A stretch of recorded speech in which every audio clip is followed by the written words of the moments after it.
Welcome back. Dallas fans, I want you to do me a favor. I want you to pause this video. No, I'm serious. Pause the video.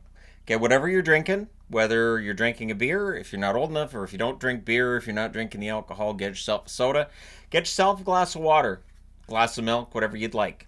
And then unpause the video, and I'll just wait. Okay, you guys ready? All right. Cheers. All right. This is my second take. It's a really good thing this is cider, and it is not the type that has alcohol in it. Because if I had to drink that big on its own, that'd probably lead me being pretty loopy pretty quick. I don't drink. I can't handle alcohol. Anyways, all right. Cheers. Bottoms up.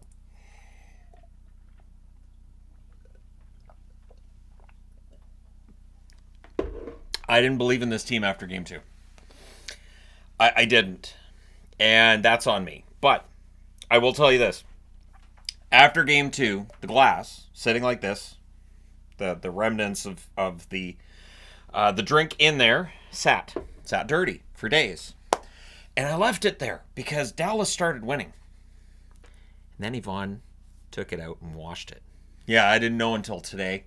Came in here and I was like, the glass isn't here. So I went out and got the other one. This is not the same glass I was drinking out of after games 1 and 2. And I sat it right here. Because I do have my superstitions. Like, the glass needs to be here. I'm not going to drink out of it because that seems like you're kind of trying to pull one over in the hockey guys. But I have the glass right here. And this really, it felt like, was a fight against most of the broadcasters. Like, halfway through this game, I actually muted my TV. We had the TNT feed, and I went to the Dallas Stars radio broadcast instead. Even though it wasn't synced up with what I was watching on TV, I got a lot less irritated. I felt like the Dallas Stars announcers were more down the middle than what I was hearing from TNT. And so we'll go through this. I'll explain what I'm talking about. It's the wording where I'm like, seriously, why would you use that verbiage there unless you're rooting for one team over the other? So it's Hill versus Ottinger. Stankoven has a hit early that draws cheers. One thing that stands out tonight, Dallas physically kind of handing it to Vegas. Playing a very Vegas-type game. A lot of hits. Stars press are kept to the outside. Barbashev fires one wide on a 2-on-1 rush. There's a shoulder save on a Sagan chance. Shots 3 minutes in or one apiece.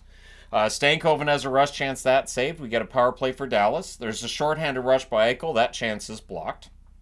There's a shorthanded White Cloud shot that was saved.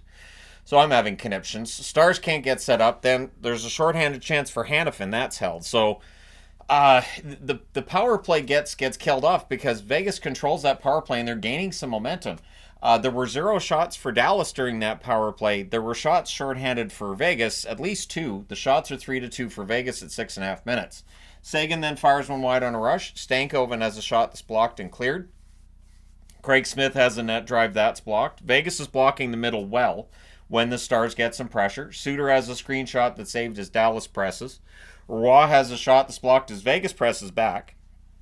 Kolasar has a net feed that's picked off. There's a press by the Golden Knights with 6.5 minutes left. And this is where I've had to put it in here. TNT announcers pretty openly rooting for Vegas. And the reason is, every time Vegas didn't score, and mainly Eddie Olczyk was saying, unfortunately he doesn't score there. Unfortunately he doesn't score there. Whereas when Dallas has a scoring chance, he'd go, yeah, they just missed wide there. Yeah, that chance just wouldn't quite go. Well, aren't you saying unfortunately for the Dallas chances?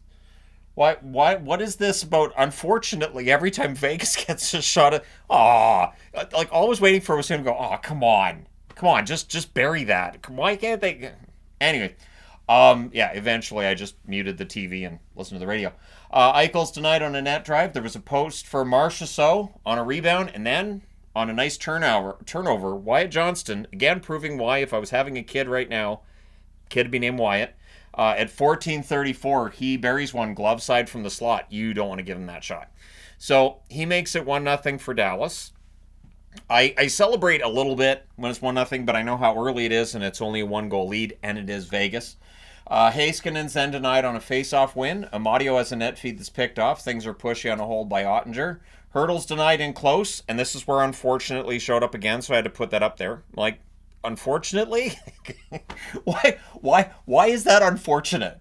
Like, if I stood here and if I did in every review, I was like, unfortunately, this team didn't win tonight. Unfortunately, right? And I try not to do that, even when it's a team I root for, like Dallas. So, where are we? Unfortunately, teams exchange turnovers. The Stars have a 2-on-1 down low that kind of misfires. Heiskanen has a screenshot that's held. Vegas has a 3-on-2 that's broken up in the closing seconds. It's 1-0 Dallas after one. I was tense the whole game. I really was. And I know how well Dallas was playing defensively. I've just seen this storyline so many times with Vegas over the last 7 years. So, second period, Carrier has a net drive that's blocked, early press by Vegas. Eichel has a net feed that's blocked. Ben has a chance that's kicked aside and cleared. Back-to-back icings by Dallas, worthy of note because we've seen in these playoffs times where you get those repeated icings, your guys are stuck on the ice for a while, and the other team can take advantage. Teams then exchange rushes. The Stars press are kept to the outside. The fans call one. The referee does not. Hanifin has a net feed that's picked off. Teams again exchange rushes. Duchesne fires one wide as the Stars press. Vegas presses back. The Stars block. Steele has a net feed that's picked off. Hintz misses one high from the slot. 7.5 minutes in, the shots are 2 apiece. I'm trying not to burp on camera because that's a lot of cider. Anyway, so the shots are 2 apiece at 7.5 minutes. Shots at a premium because these 2024 playoffs, that's what it's all about. Low event hockey is now here. It's how a lot of teams are playing. Stars press at 8 minutes. Vegas blocks. They ice it. Ben has a 3-on-2 chance that's kicked aside. Heiskanen has a shot that's held. A net feed to Foxa. There's a near miss. Then there's a rush by Vegas. There's a press by Vegas with 9.5 minutes left. Theodore has a shot that's saved. The Stars are pinned down for a bit there. The momentum was shifting to Vegas in that second half. Eichel fires one wide as Vegas presses with 7 minutes left. Smith has a one-timer that's saved. Vegas clears. And then on a 2-on-1 rush, Howden scores from Amadio and Carlson at 15:25. So now the game's tied at 1, and then Vegas looks for the lead while they have the momentum. Duchesne has a near miss on a rush. The Stars press. Vegas blocks. There's a press by Vegas with 2 minutes left. The teams then trade turnovers. Hurdle has a rush chance that's saved. Unfortunately. So it's it's just one of those things. 1-1 after 2. And I know there's Dallas fans watching this. They're going to be going, okay, it wasn't just me. Yeah. We've talked about this during the regular season, how on nationwide broadcasts, for whatever reason, it always feels like the national broadcasters would rather not see Dallas win. And from a cynical perspective, if you are TNT or ESPN, what's a bigger draw? Vegas going for that second Stanley Cup or Dallas? And the answer is Vegas going for that second Stanley Cup. So on some level, executives and whatnot would probably be rooting for Vegas. But again, it just feels like that's where people are leaning. So in the third period with the game tied at 1, there's an early press by Dallas and Foxa. Deflects off Martinez, goes roof in close, just right inside the post. Smith and Harley with the assist of 44 seconds. So Radek Foxa comes into the lineup tonight and gets himself a goal. That's how you come into the lineup. Vegas then looks to respond. Sagan has a sharp angle shot. That's held. The shots are 2-1 for Dallas, 4 minutes in. Stars press at 4.5 minutes. They're kept to the outside. The hitting's ramping up. Steele fires one wide on a 3-on-2 rush. Ben to Pavelski near miss. And all of these are just killing me. Just, man. Big hits by both teams in the arena. Loud. Lots of towels being waved around there in Dallas. The rally towel. Really popular these playoffs. Duchesne then has a net drive that's defended. There's a net feed to Marchessault near miss. Shots are 9-1 for Dallas at 8 minutes, although they took one of those shots away from Dallas later on in the period. Power play for Vegas, which leads to, well, I mean, if I had any hair left to turn gray, it would, but it all fell out a while ago. There's an early cycle. It's cleared out. Vegas goes offside, trying to get back in on the power play. There's another clear, and then Dallas clears it out again. There's a late cycle. It's killed off. According to the Stars announcers, it was 5 clears during that penalty kill. Vegas presses after it ends. Johnston to Pavelski near miss. Teams exchange rushes. Dodonov with a wraparound, that's blocked. Vegas presses with 7 minutes left. White Cloud has a shot that's caught and held. There's a press by Vegas that continues the next shift. The Stars hadn't had a shot in around 7 minutes at that point, so I thought that was noteworthy. I thought they were playing defense a little bit too much for my liking in that third period with the 1-goal lead. Really dangerous against Vegas to play that way. Johnston has a shot that's saved. Vegas clears the rebound. And that was one, too, where Johnston didn't get as much on it as he would have wanted to there. Vegas presses with 4.5 minutes left. Amadio has a net feed, that's blocked. Johnston has a rush chance, that's held. Steele couldn't catch Hill out of position. Hill was way out and gets back in before Steele can take advantage. So, yeah, goalie pull and timeout happened with 1 minute and 50 seconds left when the Stars iced the puck. Ottinger holds on with 29.4 seconds left. Vegas had zone time, not a lot of shots at the net with the goalie pull. So the Stars call the timeout after Ottinger makes that hold, and the smothering defense holds Vegas off the board, and they win. Post-game, there was an interview with Ottinger.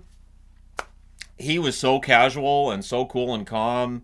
Like, I don't know. That's the Ottinger of a few years ago in the playoffs, or 2 years ago in the playoffs.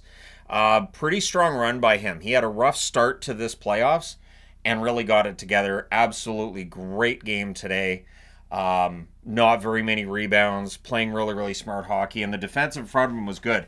In between the second and third, and I'm going to say this because I know not a lot of people would have been listening to the radio, the Stars broadcasters were talking about this goal by Howden, and they said Lundqvist screwed that up so bad, he's not going to get any ice time in the third period unless there's a bunch of injuries. And I laughed pretty hard at that because, they paid a first-round draft pick for Nils Lundqvist, so whoops. But this is the first time Dallas has ever won a series when they've been down 2-0. It was 342 days ago that Dallas lost against Vegas and got knocked out of the playoffs, so now they've returned the favor. Shots on net in this one, 7-6 Vegas in the first, 8 apiece in the second, 10-7 Dallas in the third. Final shots 24-22 for Dallas. Shots at a premium. Power plays, both teams go 0 for 1. Vegas was trying to draw a power play in that third period. They were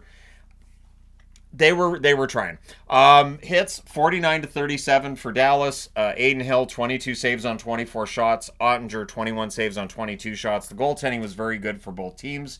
As I said, the goal by Faxa that goes off Martinez's stick, so not really much chance for Adin Hill there. And Wyatt Johnston on a turnover right from the slot. You don't want that. So Dallas survives, and they will move on and play Colorado. I know Avs fans are gonna be like, oh, they're gonna wipe them out in 4. Don't care.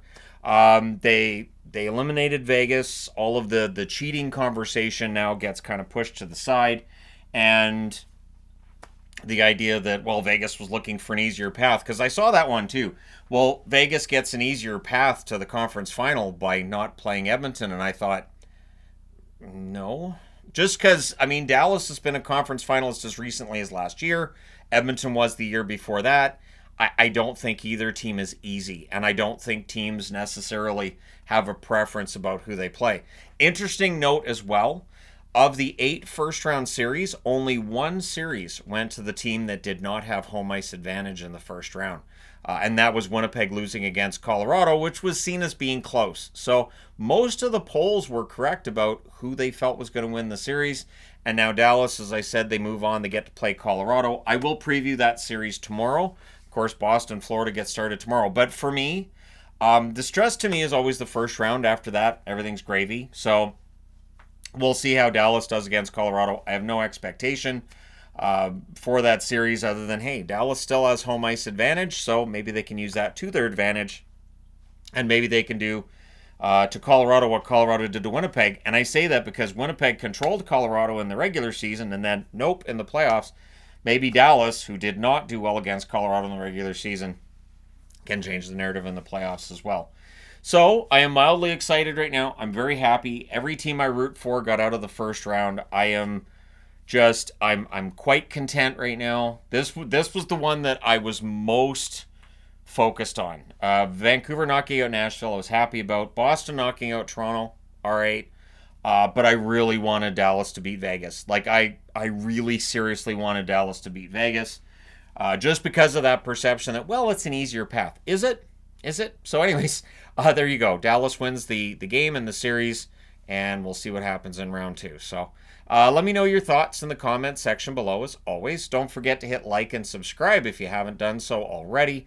I do find it weird that listening to a Dallas broadcast on the radio, to me, seemed a little more even-handed. In fact, there were a lot of things that the radio broadcast was pointing out that the TV broadcast wasn't, because there's only one color announcer, and Darryl Ray doesn't talk over the play-by-play guy. You don't get these conversations back and forth between 2 color announcers, and the play-by-play isn't ignored. So there are little plays during a game that if the play-by-play guy gets to call the hockey, you hear more stuff than you do if it's just, well, that was a good, but have you noticed tonight that this, oh, I noticed that, well, I noticed, well, I think, okay, can we just call the action? But anyways, it's something that's been kind of ticking me off, watching some of those broadcasts, that it just feels like what's going on in the game isn't being talked about nearly enough.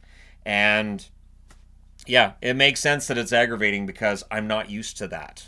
When I watch all the hockey during the regular season, the regional broadcasts, generally it doesn't work that way. But let me know your thoughts on that too. I may be an outlier. I may be wrong. Don't forget to hit like and subscribe if you haven't done so already. And I couldn't be happier to be wrong. Couldn't be happier. It's great. So thank you guys so much for all your support. I will talk to you again soon.